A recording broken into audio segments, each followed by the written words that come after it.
My name is Miguel Angel, also known as the Flat Earth Shaman.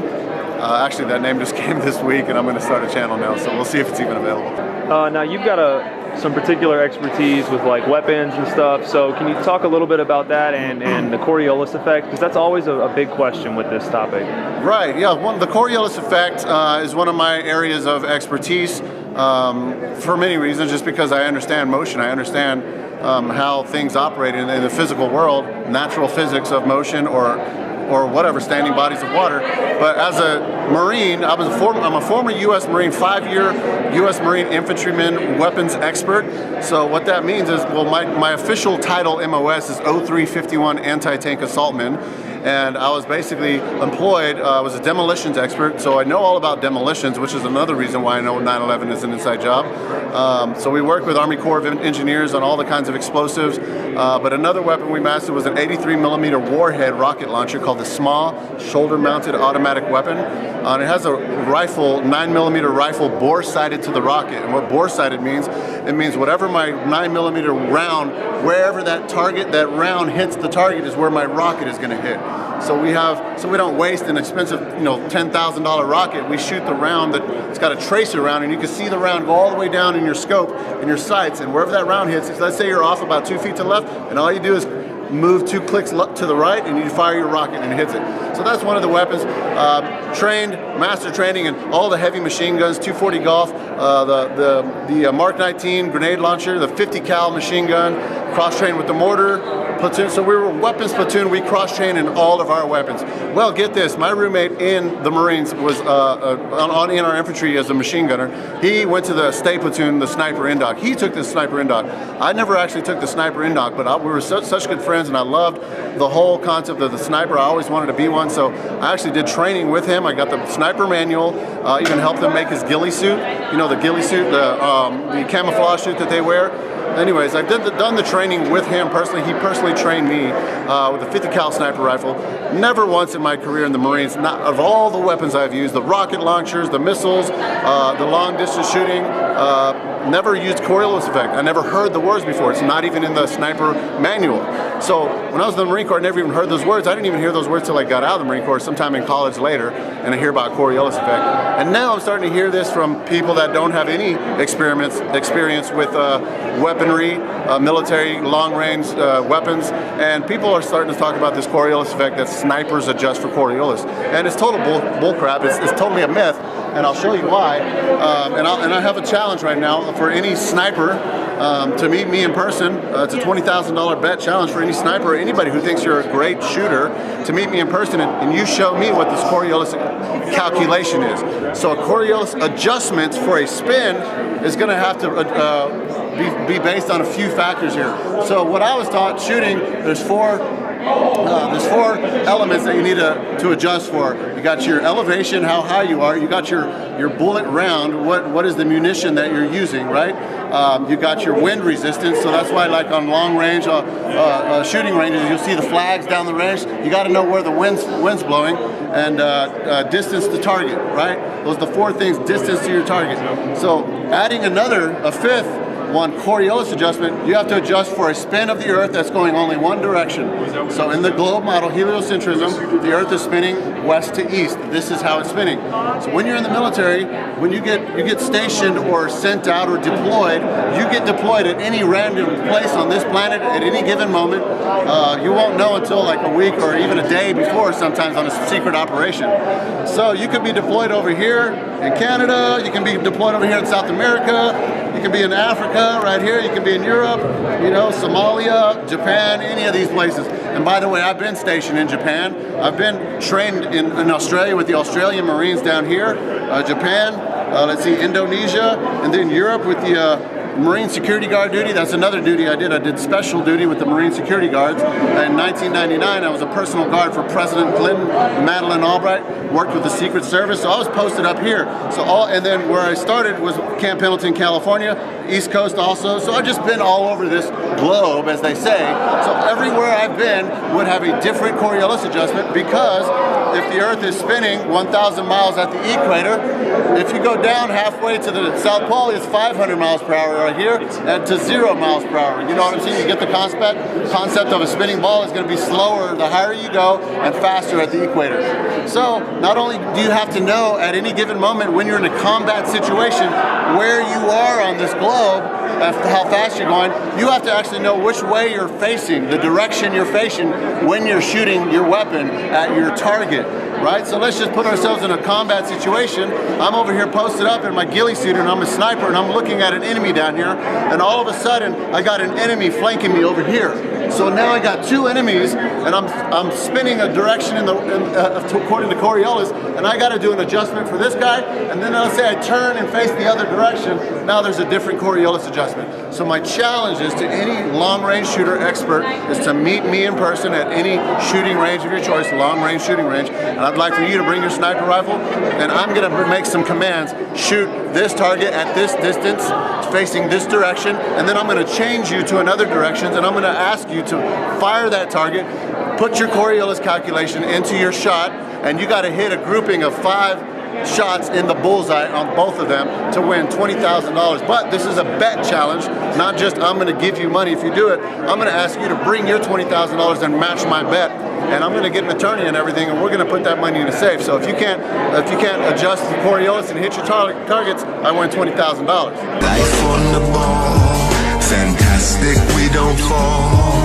Ain't it amazing? Amazing how the sun can shine so high. That's what they told you. Life on the ball, gravity explains it all. That explains everything. Be thankful that the moon remains in your sky. I am reading from the book The Greatest Lie on Earth, Proof That Our World is Not a Moving Globe by Edward Hendry. Reading chapter 9 of the 3rd edition of the book, entitled No Coriolis Effect Proves a Stationary Earth. One principle of movement on a spinning globe is that the spinning will necessarily produce what is known as a Coriolis effect.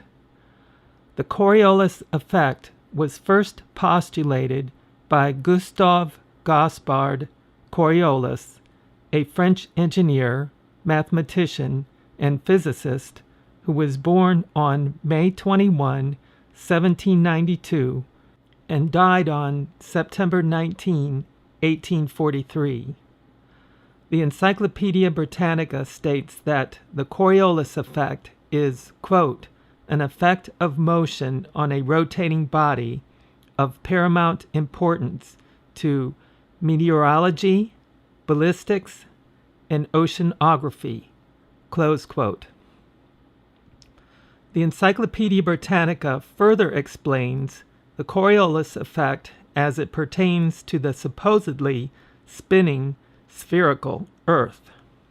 Quote, in 1835, he, Coriolis, published a paper, quote, on the equations of relative motion of systems of bodies, close quote, in which he showed that on a rotating surface, in addition to the ordinary effects of motion of a body, there is an inertial force acting on the body at right angles to its direction of motion. This force results in a curved path for a body that would otherwise travel in a straight line. The Coriolis force on Earth determines the general wind directions and is responsible for the rotation of hurricanes and tornadoes. Close quote. The Encyclopedia Britannica provided a graphic to explain the Coriolis effect on the supposedly spinning globular Earth. The graphic is reproduced below.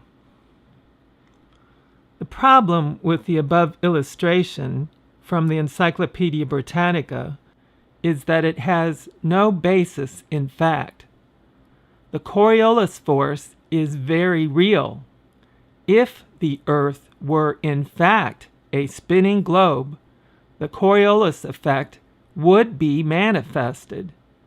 The problem is that there is no such Coriolis effect taking place on Earth, which means that the Earth is not spinning.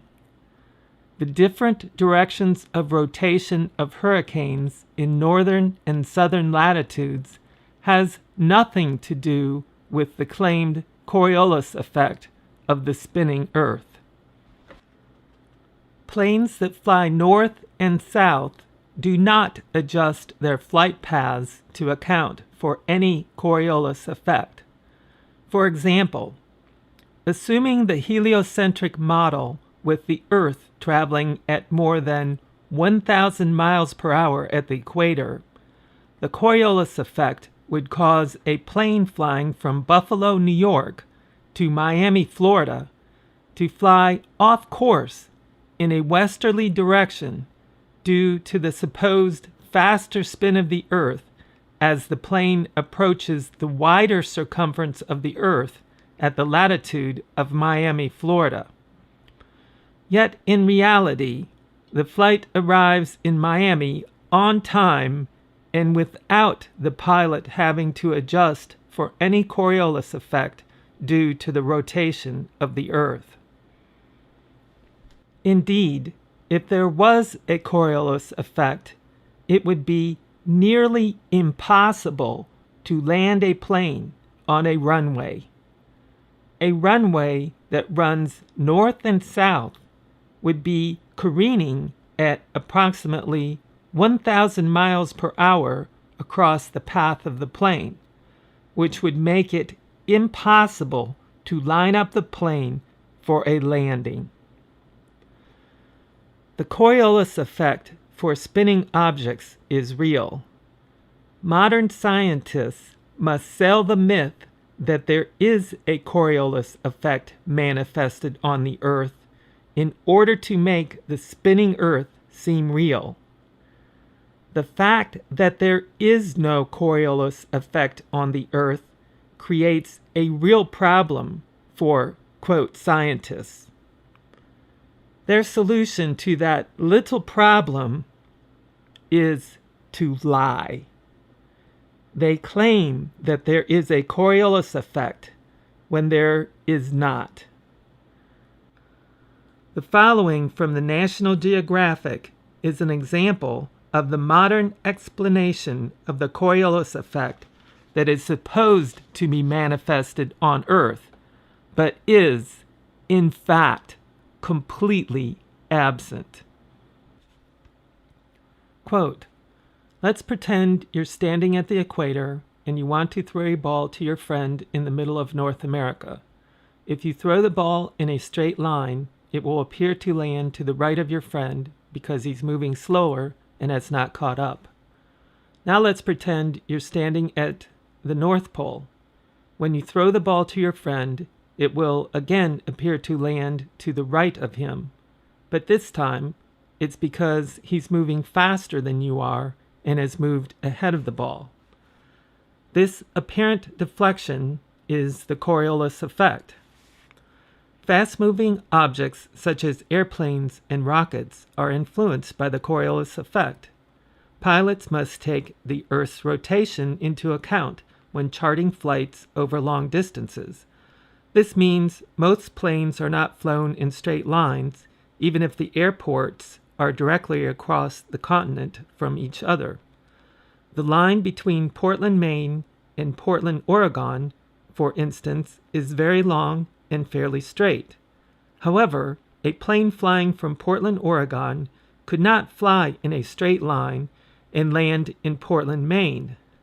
Flying east, the Coriolis effect seems to bend to the right in a southerly direction. If the Oregon pilot flew in a straight line, the plane would end up near New York or Pennsylvania. Military aircraft in missile control technology must calculate the Coriolis effect for similar reasons.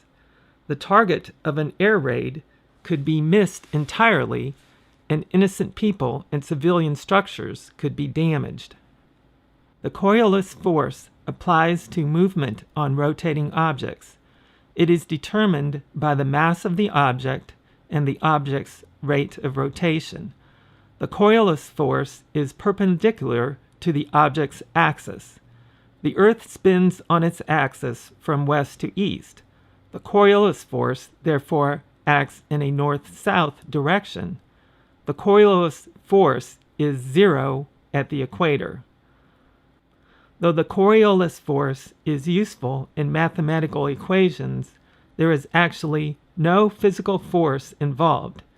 Instead, it is just the ground moving at a different speed than an object in the air." Close quote. The National Geographic is just one of many examples of a massive deception. The Earth is supposed to be spinning at approximately 1,000 miles per hour at the equator. Because the circumference of a ball is smaller north and south of the equator, the Earth does not spin at as great a speed at higher and lower latitudes. Portland, Oregon is at 45 degrees north latitude from the equator, and the purported spin of the Earth at that latitude is approximately 700 miles per hour. Portland, Maine is at 44 degrees north latitude, with the spin of the Earth only a tiny bit faster than 700 miles per hour. The Coriolis effect is supposed to put the plane in New York if the pilot simply tried to fly the plane straight and level toward Portland, Maine. That is simply not true. The pilot sets his heading toward Portland, Maine, and accounts only for wind conditions. The pilot makes no accommodation whatsoever for a Coriolis effect because the Earth is not spinning. There is no Coriolis effect to calculate. The National Geographic alleges that, quote, military aircraft and missile control technology must calculate the Coriolis effect, close quote. The National Geographic cites to no authority for its statement, for the simple reason that no authority exists. No authority exists because it is not true. The National Geographic is simply making things up to fool the gullible public into believing that the Earth is spinning at an incredible speed. The theory of the Coriolis effect in the National Geographic example is that the eastbound plane would be able to keep up with the speed of the allegedly spinning Earth because the plane at takeoff would be adding its speed to the 700 mile per hour speed of the runway in Portland, Oregon. The problem with that argument is that it assumes that the runway is lined up due east and the plane is taking off from the runway in a due east direction. The Coriolis effect is supposed to be based upon the spin of the Earth and the fact that objects in motion over a spinning Earth are moving independent of the spin of the Earth once they are in motion. If there truly were a Coriolis effect on Earth, it would pose a real problem for plane flights. If a plane were to take off from an airport in Portland, Oregon, in a north-south runway, and turned east to fly to Portland, Maine, the plane would never make it to Portland, Maine. That is because the plane would be traveling at approximately 560 miles per hour once it reached cruising altitude. The Earth, however, would be spinning at 700 miles per hour eastbound beneath the plane. The plane would never be able to catch up with the speed of the Earth's spin. the plane would be constantly losing distance over the ground at a rate of 140 miles per hour. Essentially, the plane would be moving backwards over the ground. What is found is exactly the opposite. A plane traveling eastbound from Portland, Oregon to Portland, Maine would in fact have a shorter flight time than a plane traveling westbound from Portland, Maine to Portland, Oregon. The reason has nothing to do with the spin of the Earth. The high velocity of eastbound winds at high altitude, known as the jet stream, carry the planes along and allow eastbound flights to have a faster ground speed. The jet stream can have wind speeds ranging from 60 miles per hour to over 250 miles per hour. That same jet stream is a hindrance to westbound flights. It was reported in January 2015 that a British Airways Boeing 777-200 jet was able to travel at ground speeds in excess of 745 miles per hour as it traveled in the eastbound jet stream of approximately 250 miles per hour. Incidentally, the speed of sound is 760 miles per hour at sea level. David Wardlaw Scott explains experiments done in England at the turn of the 20th century using a cannon which showed that there was no Coriolis effect whatsoever manifested on Earth, thus indicating that the Earth is motionless. In the experiments, a cannon was fixed firmly on the ground in a precisely vertical position. The cannon was fired. The cannonball ascended for 14 seconds vertically, and it took 14 seconds for the cannonball to fall back to Earth, for a total of 28 seconds aloft. If the Earth were traveling eastward at 600 miles per hour at the latitude in England, the cannonball would be expected to land almost 5 miles to the west of the cannon. However, that did not happen. The cannonball fell generally within 2 feet of the cannon. In a couple of instances, the cannonball actually returned to the cannon's mouth. If there was any spin to the Earth causing a Coriolis effect, it would have been discovered by now.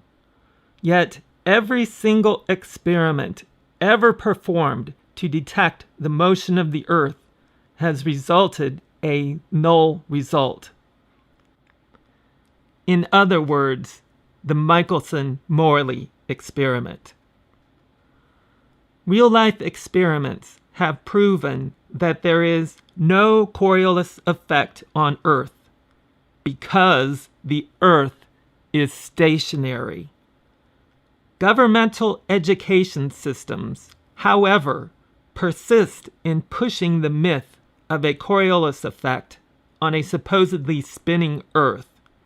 Indeed, they must argue that there is a Coriolis effect because if they let it be known that there is no Coriolis effect, that would let the cat out of the bag that the Earth is stationary.